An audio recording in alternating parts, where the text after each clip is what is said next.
তো ওদের উদ্দেশ্যটা ছিল, এর আগে যে ছেলেটা রফিকুলের সাক্ষাৎকার নিয়েছেন আমাদের বলেছে, ভাই আমার মায়ের নাম সব বলে দেবো, আপনাকে হত্যার উদ্দেশ্যে আসছিল, আপনার গাড়ি তো বাইরেই থাকে, গাড়ি চুরির উদ্দেশ্যে আসে নাই।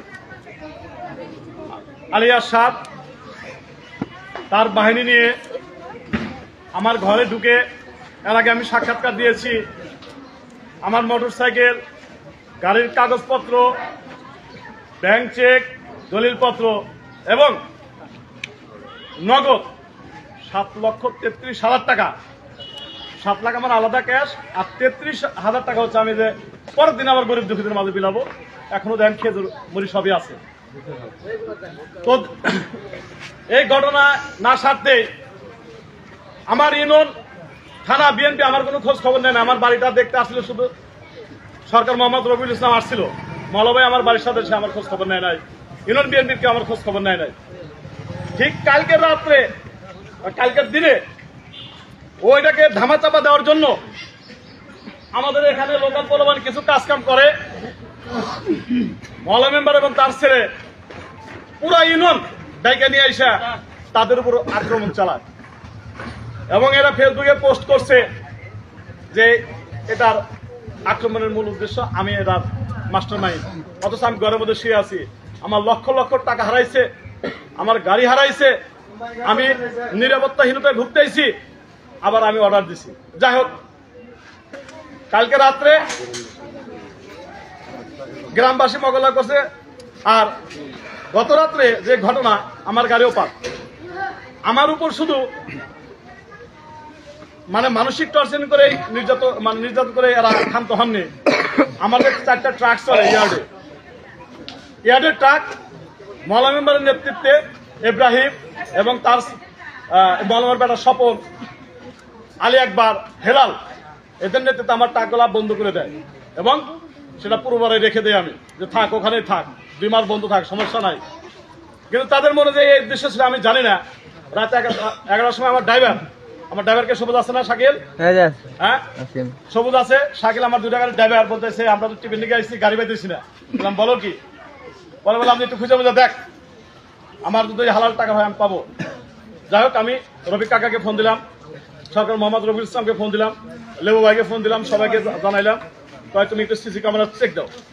আলহামদুলিল্লাহ বিবেক স্যার সাথে কথা বললাম, সিসি ক্যামেরা চেক দেয়, যে ধরা পড়ছিল এইটা সব মানে ওই সিসি ক্যামেরা সবকিছু ফুটেজ পাওয়া গেছে। নাম রফিকুল ইসলাম রফিক, আর যেগুলো নাম বলছে পুনর্বাসন বি ব্লক, একটা নাম টুকু আর একটা নাম হচ্ছে রফিকুল ইসলাম রফিক, এদের পুনর্বাসনে বি ব্লক। এবং ওরা যে নামগুলো পড়ছে সব মহল্লা মেম্বারের সাথে জড়িত এবং কাজ করে, এবং মহল্লা মেম্বারের ছেলের কথা বলছে, স্বপনের কথা বলছে যে এটা আপনার ট্রাক কি করছে। শেষমেশে যখন ভিডিও ফুটেজের কথা বললাম তখন এটা বললো যে মনপুর গ্রুপ আছে তারা, এবং আমি ফুটেজে দেখলাম আলাউদ্দিন, আলমাস, তারপরে মাসুদ, এরা সবাই মিলে আমার ইয়ার থেকে তাকে ভিডিও ফুটেজ দেখলাম।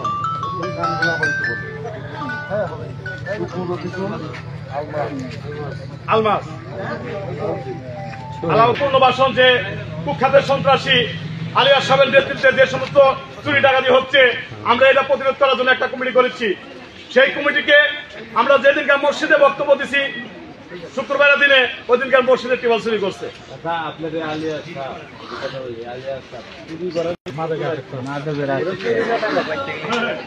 ওইটা চুরি ডাকাতি আসছিল আমার পায়না, আমার টাকা এটা চুরি, এটা চুরি। পূর্বের আমার টাক ছিল, ওখানে মাল লোডের জন্য বসে আছে, ওখান থেকে চুরি বলে না টাকা বলে আমি বলতে পারবো না। কিন্তু আমি সিসি ক্যামেরা চললাম, সিসি ক্যামেরা আমি দেখছি, দেখার পরে দেখি আর পরিষ্কার আসছে, রফিকুলের নাম পরিষ্কার আসছে। এসে রাত্রে আমি তাদেরকে জায়গা নিয়ে এসেছি যে তোমার কোনো সমস্যা নাই, তুমি সত্য কথা বলো, তোমার গায়ে কেউ টাচ করে। সব বলেছে, কয় ভাই আমি সব বলবো। এরা বলতেছিল প্রথম দিন আমরা হুন্ডারি করছে আলী আশরাফ, বারেক এবং স্বপন, এবং তার সাথে আর কয়জন আসছিল জানি না, কিন্তু আমাকে ডাকছে আমি এসে আচ্ছা, আর টাকার গুলা তো শুনছি। এখন আমাদের অত কথা বলছেন না, আমাদের কথা হচ্ছে যে আপনি যে বিএনপির নেতৃবৃন্দের উপরে তো ছেড়ে দিল ভাই একটু নিচে এসে বলেন তো ভাই ঝামেলা হয়। কারণ আমরা নিউজ করবো বুঝছেন, আমাদের আমাদের প্রয়োজনীয় কথা দিয়ে দেন, আমরা চলে যাবো। আর আপনি এলাকা নিয়ে সারাদিন মিটিং করেন আপত্তি। এখন আপনাদের বিএনপির নেতৃত্বকে ছেড়ে দিল, এদের প্রতি আপনার বিশ্বাস আছে যে আমি একটু বিচার পাবো। যেহেতু সরকার মোহাম্মদ রফিকুল ইসলাম আসলো, থানা বিএনপির সাবেক সভাপতি, ওনার প্রতি আমরা শ্রদ্ধা সম্মান করি এবং উনি দায়িত্ব নিয়েছে যে এটা চূড়ান্ত একটা ব্যবস্থা দেবো, সেই বিশ্বাস রেখে আমরা তাকে ছেড়ে দিয়েছি। কারণ আমরা একজন না একজনকে তো বিশ্বাস